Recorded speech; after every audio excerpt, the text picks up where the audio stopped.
Howdy everybody and welcome to the Book Bindery. We're going to go ahead and get started here. Today's project is for a self-published book, and I always love when I get commissions for these kinds of projects, especially when I'm allowed to be a little bit more creative with my designs. And this one's going to be, I'm thinking, a little bit experimental. We're not going to go crazy with it. I like to keep things classy.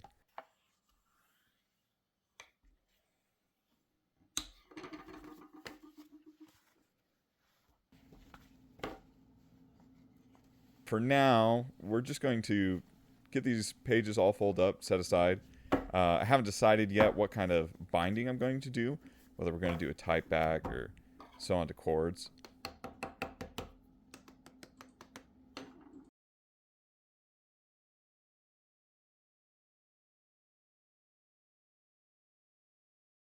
And then we're going to put it in my homemade press.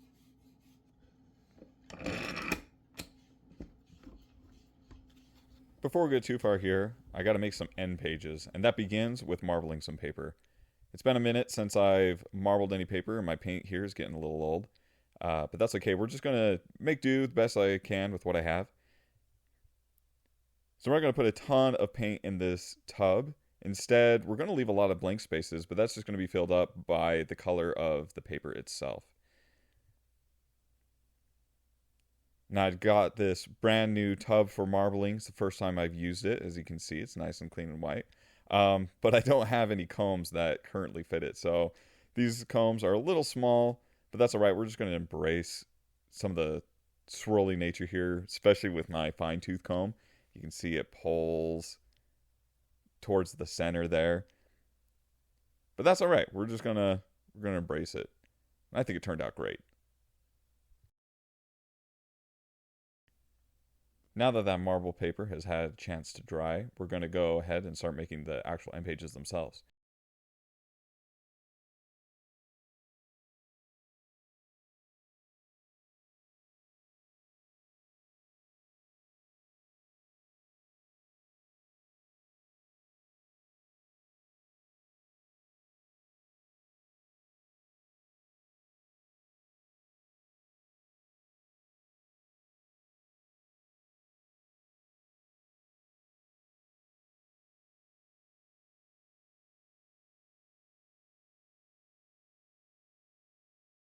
And then we're going to go ahead and press those pages together.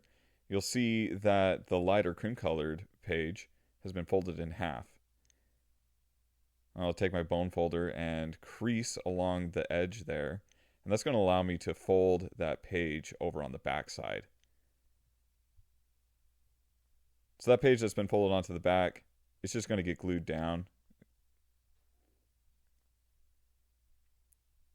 But it's the one on the front that's going to form the Z fold. So I'm going to fold it back, crease it again.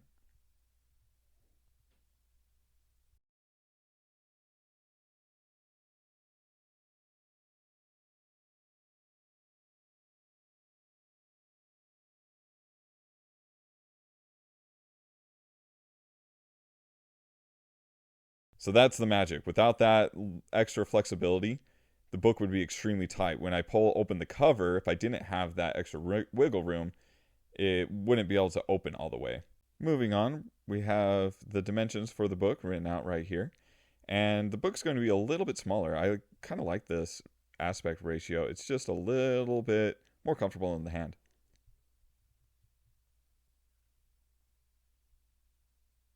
But what that means is that there's going to be quite a bit of material removed from both the head and the tail. So I'm going to go ahead and mark those out.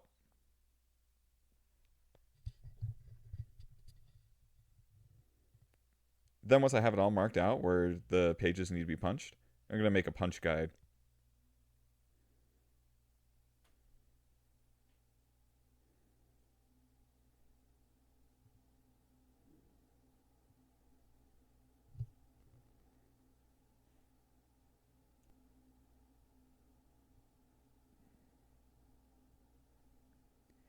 In the end, I decided to sew onto tapes. It's going to make this project a lot easier.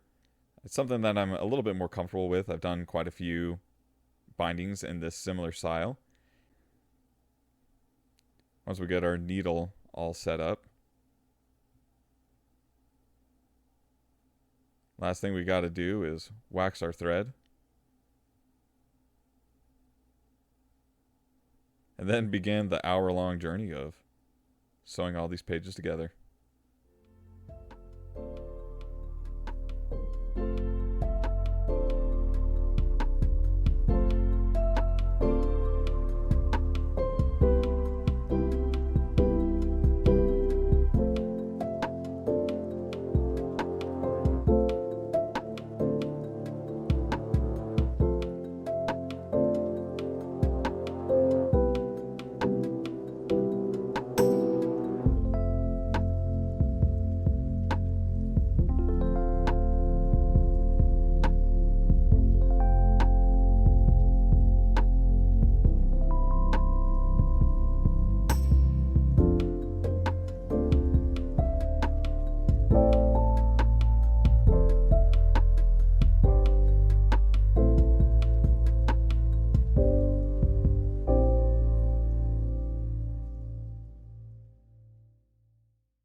So here I am adding a spine stiffener to the text block. And I'm not going to show all of the layers that go into reinforcing the spine of the text block. But this one here is called the super, or mole. And it's just one of the many layers that goes into the spine itself.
Now that the edges are speckled and everything has been reinforced, the last thing to do with the text block is to add the headbands.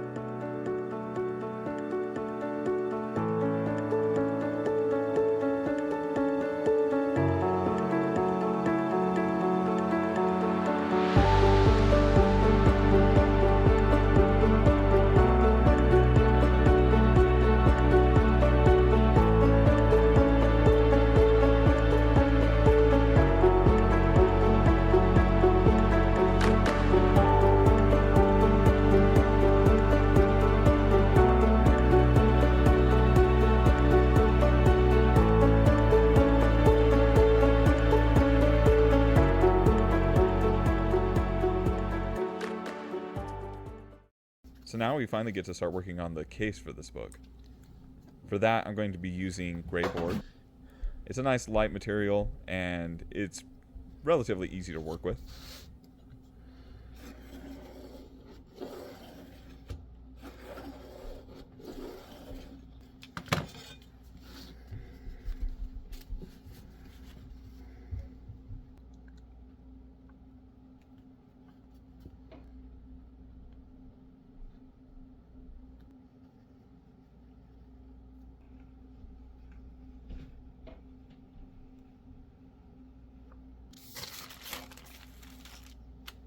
With the cover boards on the text block, the last thing is to get this book a skin.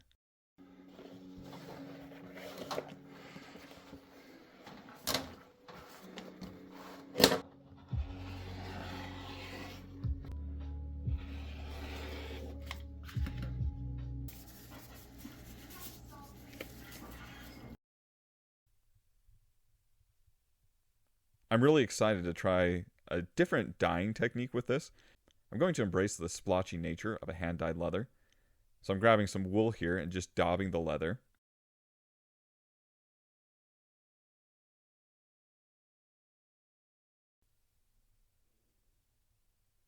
And this is just great.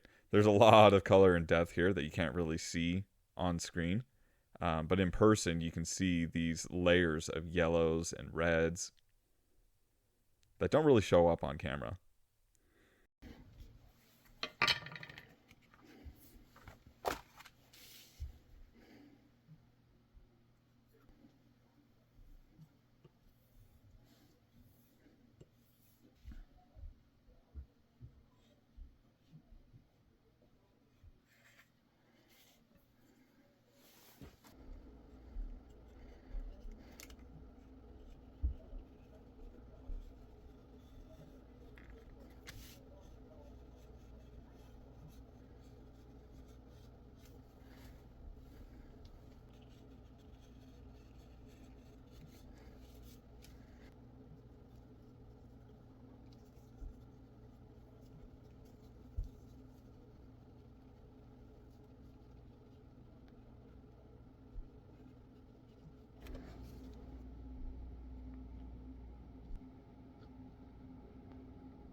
Once the leather is pasted down, the last thing we have to do is add some finishing details.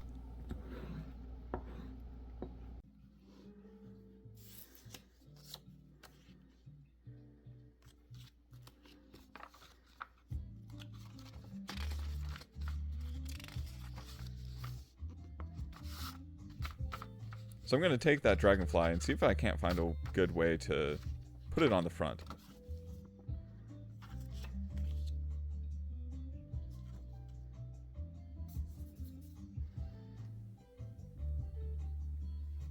And this title tag here I made earlier is going to go on the spine.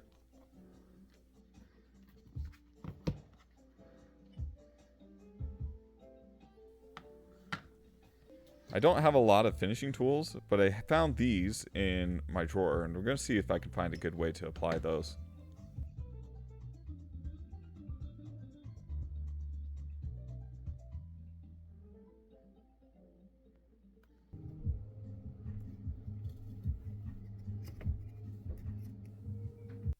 For the design itself, I was inspired by Cambridge panels, which featured these straight lines that outline the frame of the book.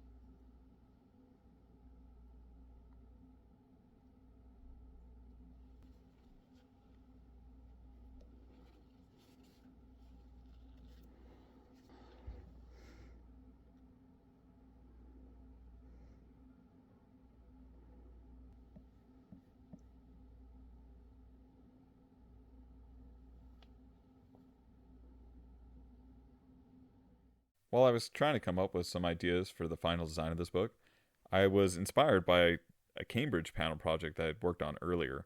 And Cambridge panels usually feature a darker, speckled rectangle in the center of the book. But instead of speckling a rectangle, I wanted to cut out this negative space dragonfly and speckle that instead. This is going to create a much more subtle design. I could have tooled a dragonfly into the center, or I could have put a raised dragonfly in the center, but I think this is going to be a little bit more subtle and a little bit more classy.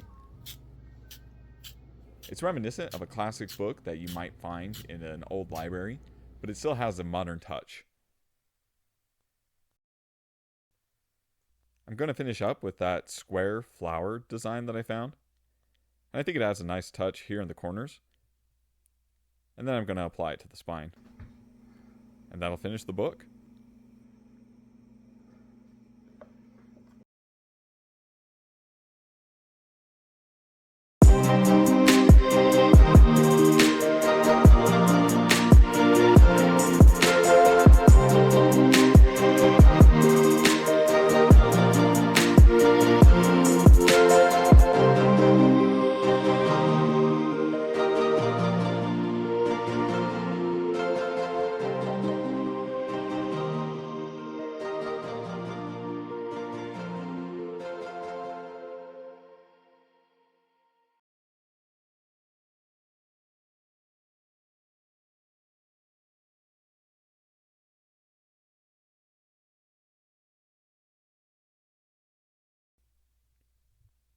Thank you for joining me on this project. With a growing channel, the best thing you can do to help me out is hit that subscribe button.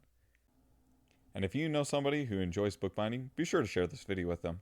And I hope you join me for the next bookbinding project.